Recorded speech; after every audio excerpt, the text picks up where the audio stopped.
My name is Natalie Walker. I'm 35 years old, standing in a designer dress at the lavish celebration of my father's 66th birthday, a party that cost him nearly $80,000. For years, I felt like an outsider in the perfect family portrait. Tonight, as champagne flowed and the New York elite exchanged pleasantries, my father publicly humiliated me with words that confirmed what I had always known. He didn't yet realize that the DNA test results in my purse would change everything. Sometimes family secrets stay buried until someone decides to dig them up. Looking back at my childhood photos, I can see it now. The differences were always there. My brothers and sister Michael, Susan, and David all had Dad's golden hair and bright blue eyes. And then there was me, the anomaly with chestnut waves and hazel eyes. "You take after your grandmother," my mother Helen used to say whenever I asked about it. I believed her, though neither of my grandmothers looked anything like me. But those physical differences were only the beginning. Richard Walker, a New York real estate tycoon whose company, Walker Development Group, built luxury projects across the East Coast, never looked at me the way he looked at his other children.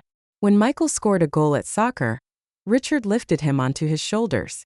When Susan won a dance competition, he twirled her in his arms and showered her with roses. David's victories at science fairs earned him fancy dinners at upscale restaurants. My achievements, always superior to my siblings, were met with a distracted nod and a standard "Good job, Natalie." The Walkers lived in a mansion in Greenwich, Connecticut, one of the most prestigious suburbs outside New York. 6 bedrooms, 8 bathrooms, indoor and outdoor pools, and a garage that housed Richard's collection of luxury cars.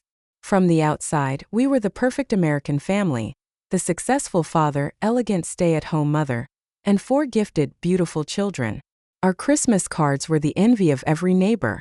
But behind those flawless walls, reality was different. When I was 8, the school called home because no one had picked me up, 2 hours after classes ended.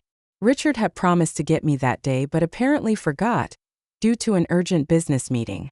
Mom was at the doctor's with David. I will never forget the pitying look from the school secretary. Christmas mornings in the Walker household were like staged performances. Under the perfectly decorated 12-foot tree lay mountains of gifts. Year after year, I noticed the same pattern. My siblings unwrapped the newest gaming consoles, designer clothes, and expensive gadgets. My presents were good enough to be polite, but clearly less expensive, less thoughtful. When I was 12, all 3 of them got new laptops. I got a gift card, but I kept trying. God, how I tried to earn Richard's approval. I studied until exhaustion, graduating elementary school with the highest marks. In high school, I joined every club imaginable, hoping he'd show up to at least one event. By 14, I had a theory that I was adopted. It explained the differences, the distance. I even searched his home office for adoption papers, while my parents were away at one of Richard's charity galas. Instead, I found my birth certificate. Under father, it said Richard Walker. So the mystery remained. His business kept booming. Our family appeared in glossy magazines, smiling in photos accompanying articles about work-life balance and family values. "The family is everything," he'd say in interviews, one arm around Helen, my siblings perfectly posed beside him. I was always slightly off to the side, as if even the photographer sensed the invisible distance. I convinced myself that maybe he was harder on me because he saw potential. Kids are experts at building stories that protect them from painful truths. By high school, the pattern was ingrained. My perfect grades barely registered compared to my brother's solid BS. "Not everyone needs to be an academic genius, Natalie," Richard once said during dinner, glancing at my report card before turning the conversation back to Michael's soccer prospects. His indifference cut deeper than open criticism.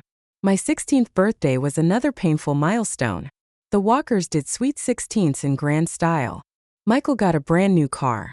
Susan had a party that cost nearly $25,000. For me, Mom arranged a small dinner at an upscale restaurant in Manhattan. Richard arrived 45 minutes late, checked his watch throughout the meal, and left before dessert, citing urgent business. "I'm sorry, honey," Mom said softly when he walked out. "You know how important his work is." Later that night, I overheard them arguing. "She's your daughter too, Richard. I showed up, didn't I? For 20 minutes. Do you realize what message that sends? What do you want from me, Helen?" he snapped. She has everything: schools, clothes, vacations. What more can I give her? Be a father, she said quietly. Love her like you loved the others. The silence that followed was louder than any argument. When it came time to apply for college, I set my sights high. When acceptance letters from Harvard and Columbia arrived, Mom planned a small celebration. Columbia's a great choice for liberal arts, Richard said, barely looking up. But that's far. He praised Michael's decision to stay in state for business school, completely dismissing my passion for literature and marketing. Later that week, I overheard another conversation that would haunt me for years. Her tuition's going to be expensive, Mom said in his office. That's ridiculous, he replied. Why should I pay for her to study useless English literature hundreds of miles away? You know why you should, she said firmly. We've discussed this before. The conversation stopped when they noticed me in the hallway. But her words, "You know why you should," echoed in my head. What obligation was she talking about? Despite his reluctance, I enrolled at Columbia University.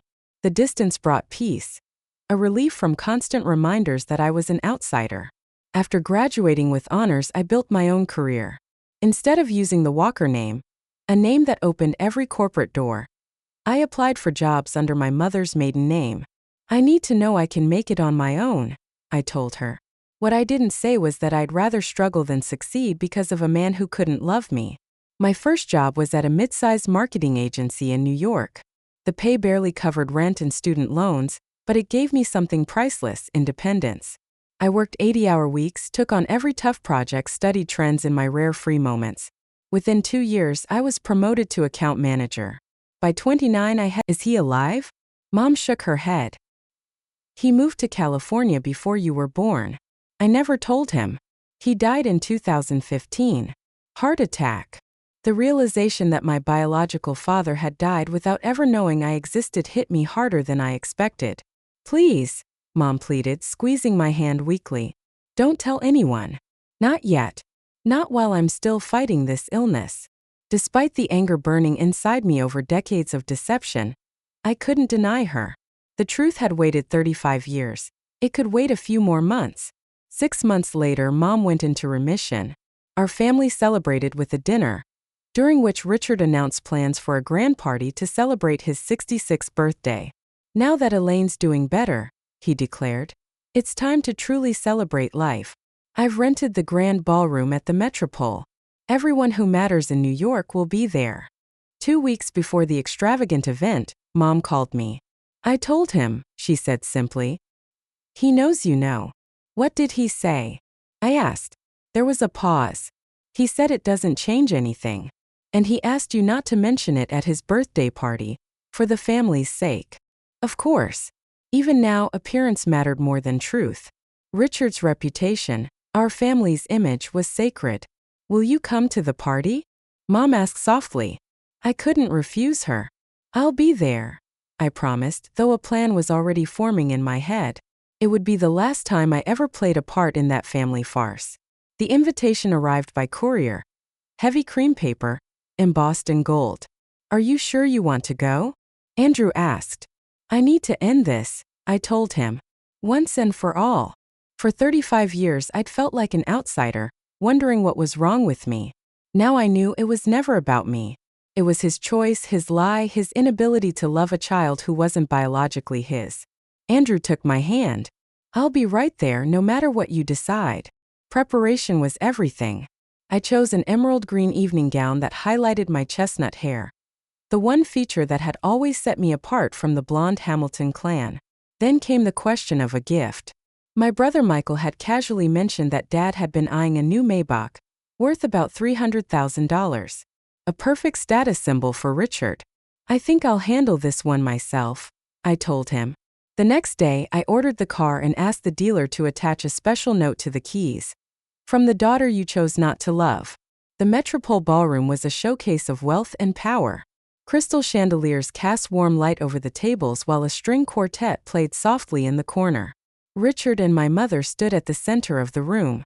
You came, he noted coolly when I approached.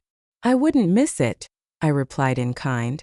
The seating chart placed me at the family table, but as far from him as possible, a physical reminder of my peripheral status. After dessert came the moment I both dreaded and anticipated. Richard stood, tapping his glass. He spoke about his business success before turning to family. But no success compares to the joy of family, he said, gesturing toward my mother. My children, my greatest legacy. Michael, who will brilliantly continue the Hamilton Group tradition. Samantha, whose design vision elevates our projects to art. David, whose technological innovations prepare us for the future. Then his gaze fell on me. A chill swept the room.